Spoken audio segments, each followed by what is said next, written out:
기획특집 박정열 시인의 내가 본 쓰시마. 이유에는 그만한 원인이 있다. 글쓰니 대숲 박정열, 읽느니 AI 보이스, 만드니 대숲 박정열. 그만한 이유와 원인이 있다. 정말 정신 똑바로 차려야 할 때이다.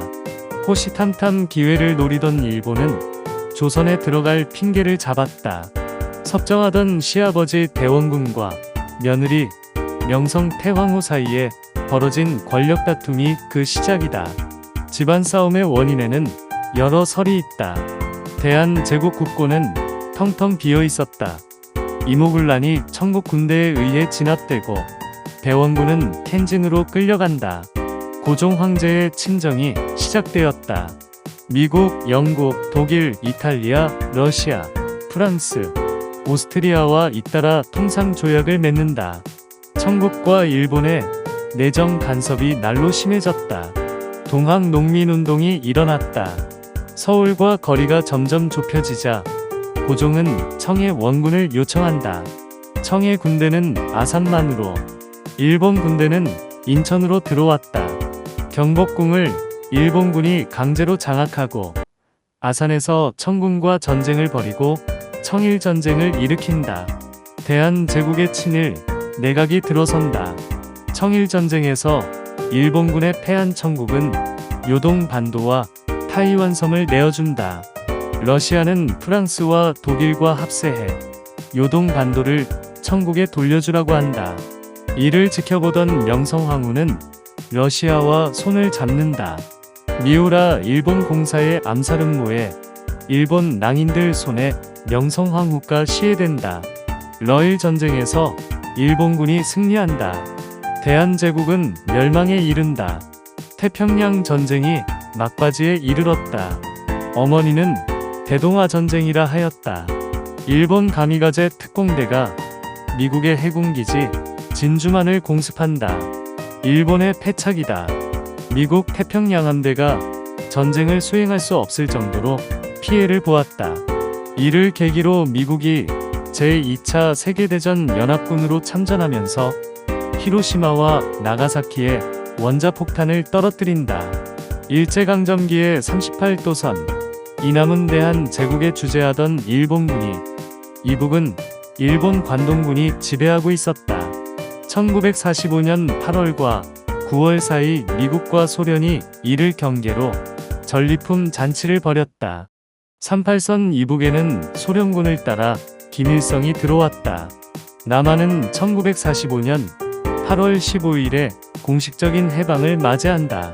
각처에서 독립운동하던 사람들이 속속 모여들었다. 상하이 임시정부 주석 백범 김구 선생은 투철한 반공주의자였다. 남한 단독 정부 수립을 강력히 반대하면서 민족주의자가 되었다. 김구 선생의 이 주장에서 오늘날 진보 세력이 태동하지 않았을까? 선생 주장대로 남북이 총선거를 같이 치렀다면 우리 역사는 어떻게 되었을까? 김구 선생이 초대 대통령이 되었다면 또 어찌 되었을까? 6.25 때 이미 적화 통일이 되지 않았을까? 여기서 잊지 말아야 할 사람이 있다. 남조선 노동당 박헌영이다. 미군정이 남한에서 활동하는 공산당 간부를 검거하려 하자 하루 전날 밤 관에 들어가 장례 행렬로 위장하고 북으로 도망쳤다. 남아있던 남로당원은 자원하여 군에 입대하고 몸을 숨긴다. 박헌영은 김일성 밑에서 부수상, 외상을 지낸 사람이다. 박헌영이 대한민국 근대사에 큰 화근이 되었음을 알 수 있다. 역사는 똑바로 바라보아야 한다. 과거사 진실화해 위원회 보고서를 보면 남로당원 일부는 친척을 찾아 민가로 숨어들었다. 제주 4.3 사건은 1947년 3월 1일부터 1954년 9월 21일까지 7년 7개월 동안에 있은 일이다.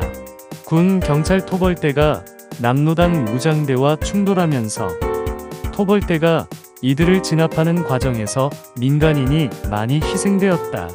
제주 4.3 사건은 여순 사건과 대전 산내 곤룡골과 연결이 된다. 생명은 어떤 경우라도 존중되어야 한다. 라고 하면 정부는 이 상황에서 나라를 포기하고 말았어야 옳은가?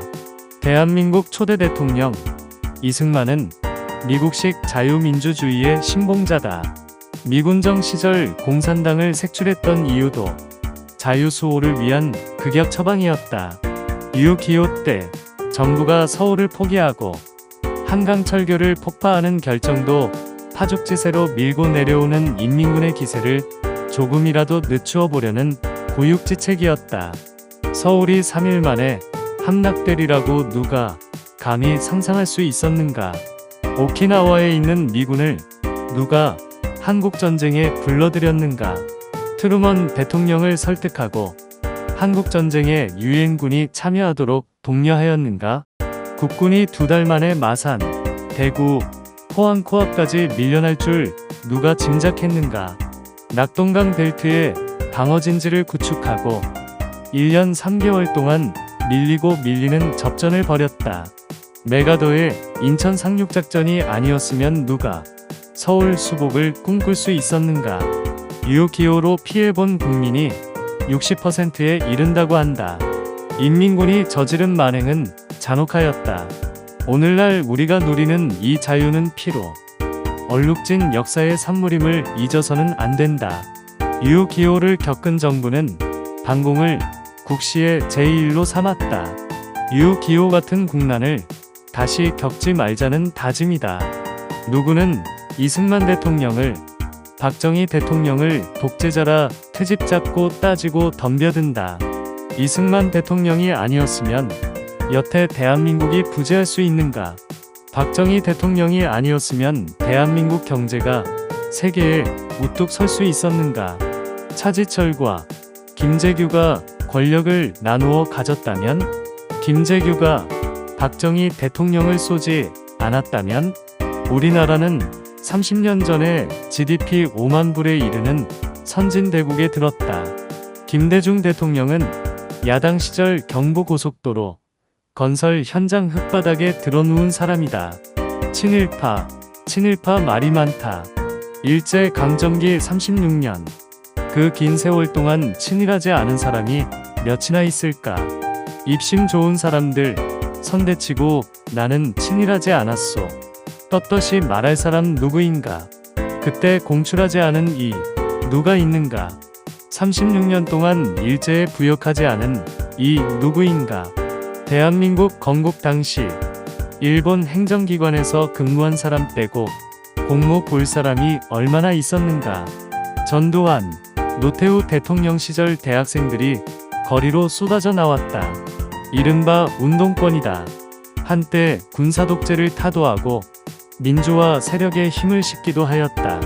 시간이 흐를수록 자유민주주의를 부정하는 종북 세력으로 변질되고 주사파로 편이 갈렸다. 그 대표적인 예가 대법원에서 판단한 통진당 해산 결정이다.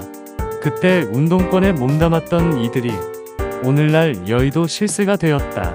이들의 가장 큰 업적은 31번 의결한 탄핵이다. 김종필 씨가 양 김씨에게 양보하지 않고 대통령이 되겠다고 나섰으면 지금 대한민국은 어찌 되었을까? 두 김씨를 세워놓고 가위, 바위, 보를 시켜 순번을 정해 대통령을 하게 한 사람이 누구인가? 야당의 거두이든 두 사람이 연거푸 대통령직에 오르면서 국시이든 반공은 도마뱀 꼬리가 되어 흐물흐물 사그라들었다. 북한이 저토록 강대한 군사력을 갖게 한 원인이 김대중 대통령의 햇볕 정책이 아니다 말할 수 있는가? 문재인 대통령은 또 어떠했는가? 600조에 이르는 빚을 국가에 안겼다. 우리 손자들에게 안겼다. 21세기 이 나라 정치는 타협도 도의도 없다. 국민은 안중에 없다. 집단이기주의로 변질되었다. 유권자가 선택의 기준을 포기한 결과이다. 전과자와 범법 혐의자가 판치는 곳이 여의도다. 유권자가 권리를 포기하고 선거판에서 덩덕궁 덩덕궁 엉덩이 쳐들고 춤춘 결과다. 사법부도 이성을 잃고 정치에 물들어 범죄, 혐의자와 통정하는 기이한 일이 벌어졌다. 법률가도 정치꾼도 자기중심적이고 이기적인 집단으로 변질된 21세기 오늘이 대한민국의 뼈아픈 현실이다. 헌법의 상위법은 양심이다. 윤석열 대통령의 12월 3일 계엄령은 사법부가 그 원인을 제공해왔다. 지연재판에 있다. 지연된 정의는 정의가 아니다. 3심제를 핑계로 대법원 판결이 나오기까지 무죄 추정 원칙이 그 빌미가 되었다. 상식이 통하는 세상이 무너졌다. 국회의원이 되면 임기를 다 채운 뒤 최종심이 나온다. 유죄 판결이 나와도 세비를 토해 내게 할 방법이 없다. 뻔뻔하고 파렴치하게 나는 무죄다 주장하는 개만도 못한 세상을 사법부가 만들었다. 국회는 무소불위의 권력기관이 되었다. 그렇게 되도록 사법부가 방치 조장하였다. 가장 양심적이어야 할 사법부가 입법부에 휘둘려 사리사욕에 눈멀어 너를 뛰는 꼴이다. 피 같은 세금을 도둑질하게 도왔다. 등 굽고 허리 휜 불쌍한 국민은 어디에다 대고 하소연할 곳을 잃었다. 잘난 권력자 몇몇이 5천만 국민의 등골을 쏙쏙 빼먹는 희한한 판세를 사법부가 만들었다. 밤잠 안 자고 일군 풍요로운 세상을 이제 좀 즐길 수 있으려나? 누려보려나? 그 기대는 아나 쑥떡이 되었다. 역사는 이래서 도돌이표다.